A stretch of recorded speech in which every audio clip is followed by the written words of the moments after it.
I need to postpone our wedding to explore my feelings for someone else, she said 3 weeks before. So I canceled everything and walked away.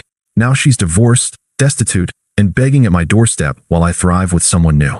Hey viewers, before we move on to the video, please make sure to subscribe to the channel and hit the like button if you want to see more stories like this. Thanks. Reddit. If you've ever been blindsided 3 weeks before your wedding, buckle up. This is my story, and I need to get it off my chest. I'm Alex, 28 at the time, and I thought I had it all figured out. Emily and I had been together for 5 years, since college. We met in a psych class. She was the outgoing one, always cracking jokes during lectures, and I was the quiet guy in the back row taking notes. Somehow we clicked. She said I grounded her, made her feel secure. I believed it. From the start, I was all in. I supported her through everything. When her mom got sick 2 years into our relationship, I took time off work to drive her to appointments, handled the bills when she couldn't focus. I even turned down a solid job offer in another state because she wanted to stay close to her family and build her career in marketing here in our mid-sized city. You're my rock, Alex, she'd say, curling up next to me on the couch after a long day. I sacrificed without a second thought because that's what you do when you love someone. We talked about the future, kids, a house with a yard, the whole package. Last year, I proposed on a weekend getaway. Nothing flashy, just a hike to her favorite spot at sunrise.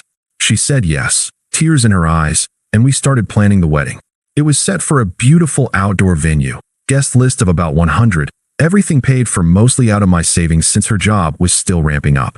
I handled the deposits, the vendors, even helped her pick the dress. Things seemed perfect, or so I thought. But looking back, there were signs. About 6 months before the wedding, Emily started getting distant.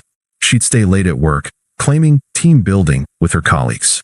She mentioned this guy Jake a lot, a coworker in sales, super charismatic, she'd say with a laugh. I didn't think much of it at first. She had guy friends, and I trusted her. But then she started posting more on social media, subtle stuff, like photos from after-work drinks with the team, Jake always in the frame, grinning too wide. She'd compare our weekends to his stories. Jake just got back from skydiving.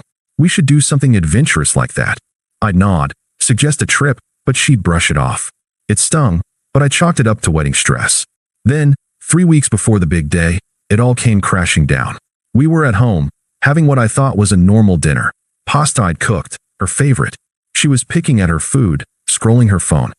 I asked if everything was okay, and she set her fork down, looking at me with this weird mix of pity and determination.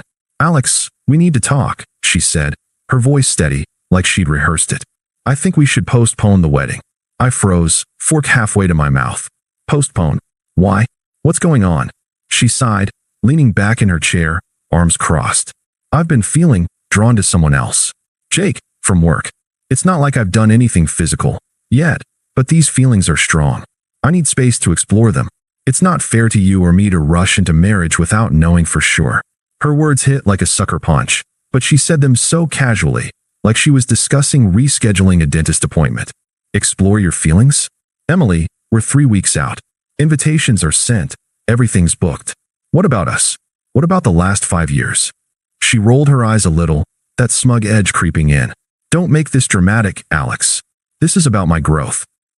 You've been great, reliable, steady, but Jake makes me feel alive in ways you don't. He challenges me, pushes me out of my comfort zone. With you, it's just comfortable. And honestly, I deserve to figure out if there's something more before I commit forever. I sat there, staring at her, the room feeling smaller. Flashbacks hit me. Nights I stayed up helping her with her resume. The time I loaned her money for that certification course when she was short. I'd given so much. And here she was, twisting it into some flaw. So, you're saying I'm not enough? That our life together is boring. Not boring, just safe. Predictable. Jake's spontaneous, exciting. We've already spent so much on the wedding. Maybe we can reschedule later, once I sort this out. But right now, I need to do this for me. It's not cheating, it's honesty. You should thank me for not going through with it blindly and resenting you later. Thank her? For gutting me like this?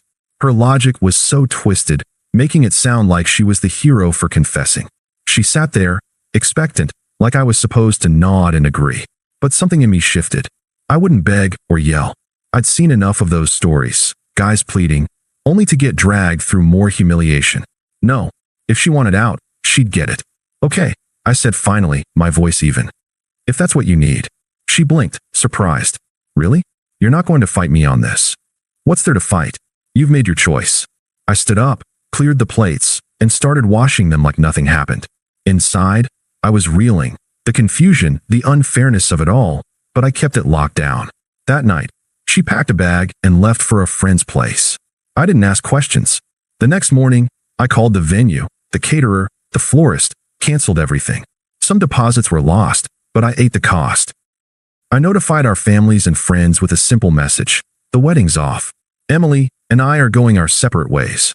No details, no drama. Her side blew up my phone.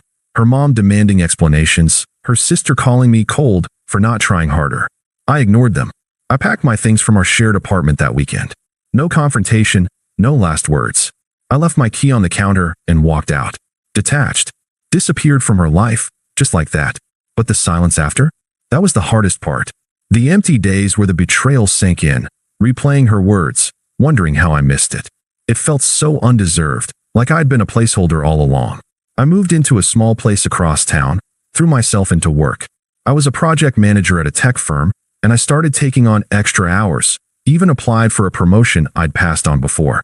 Nights were rough, staring at the ceiling, flashing back to the good times, the sacrifices.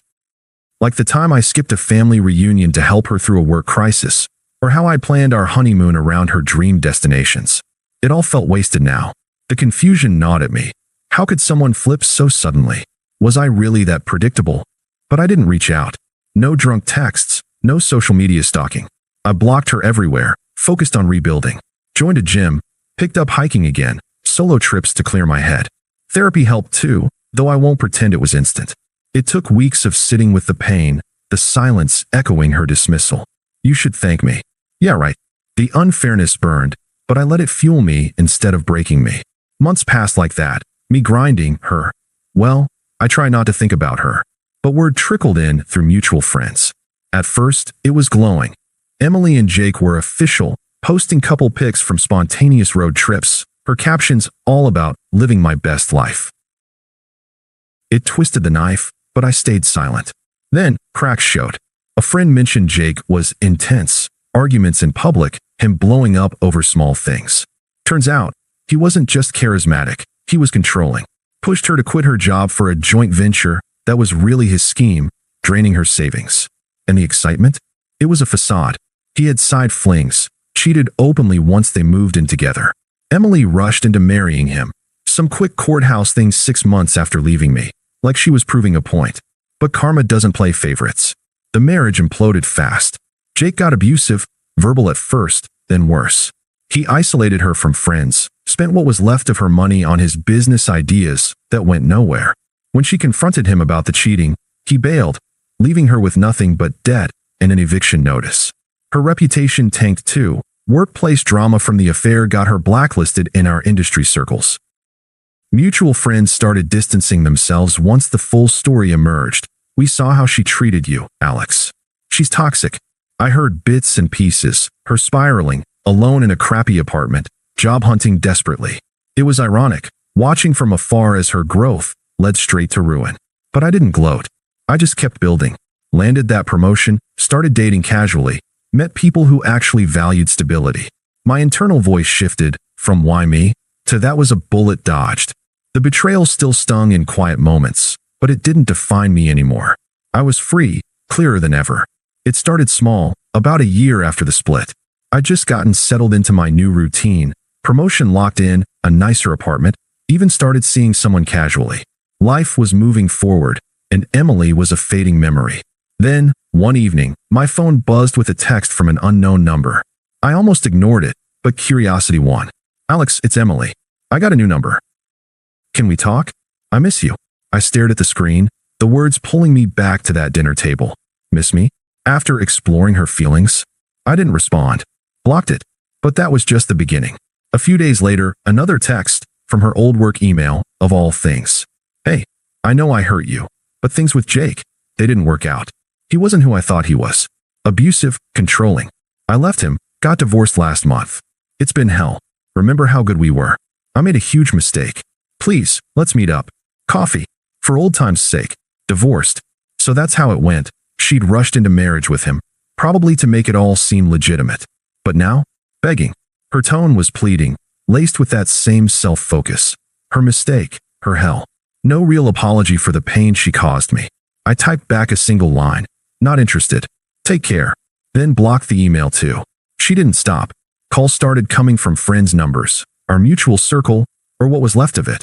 First was her best friend, Lisa, who I'd always gotten along with. She left a voicemail. Alex, it's Lisa. Emily's in a bad place. She's crashing on my couch. Lost her job because of the drama at work. Jake cleaned her out in the divorce. Left her with nothing. She's sorry, really. You two were great together. Just hear her out? For me, I didn't call back. Next came her sister, Megan, who was always blunt to a fault. She texted, "Grow up, Alex. Emily's hurting bad. You owe her a conversation after all those years you mooched off her emotionally. Be a man and pick up the phone." Mooch. I'd supported Emily through everything. Toxic, just like her. Blocked. Then Emily escalated. A week later, she showed up at my office building, must have asked around to find out where I work now. I was heading out for lunch when I saw her waiting by the entrance, looking disheveled, eyes red like she'd been crying. "Alex, please, don't walk away. I need to talk to you." I stopped, kept my distance, voice steady. "Emily, this isn't the place. Or the time." She stepped closer, words tumbling out desperate. "I was wrong, okay? So wrong." Jake seemed exciting, but he was a nightmare. Yelled at me constantly, cheated with half the office, took all my savings for his stupid investments.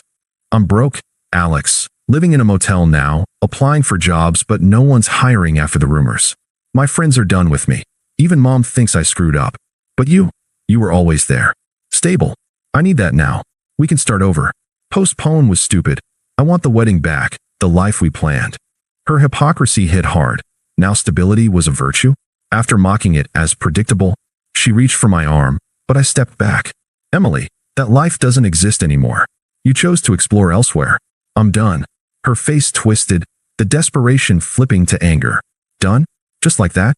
After everything? You're cold, Alex. Selfish. I thought you loved me. Real love fights for it. But fine, rot alone. You'll regret this when you realize no one else will put up with your boring ass." She stormed off, shouting over her shoulder, "You're the one who lost out." I watched her go, heart rate steady. No outburst from me. Just back to work, like it never happened. But inside, the power shift was clear. She was unraveling, grasping at what she'd thrown away, while I stood firm. Her attempts kept coming. More texts from burners. Her dad even called once, gruff and unpleasant. "Son, family's family." Emily's learned her lesson. Don't be stubborn. Fix this. I hung up mid-sentence. It peaked a month later. She emailed from a new account. "Alex, I'm sorry for the outburst. I'm just scared. Everything's falling apart. Evicted yesterday, sleeping in my car. Please, help me. I know I don't deserve it, but for what we had." One conversation. Attached was a photo of her ring, our engagement ring, I realized. I kept it. Means we can try again. Pathetic. Hypocritical. She was showing her true colors now, manipulative, entitled, raging when denied. I didn't reply. Blocked again. The silence from my end was my shield.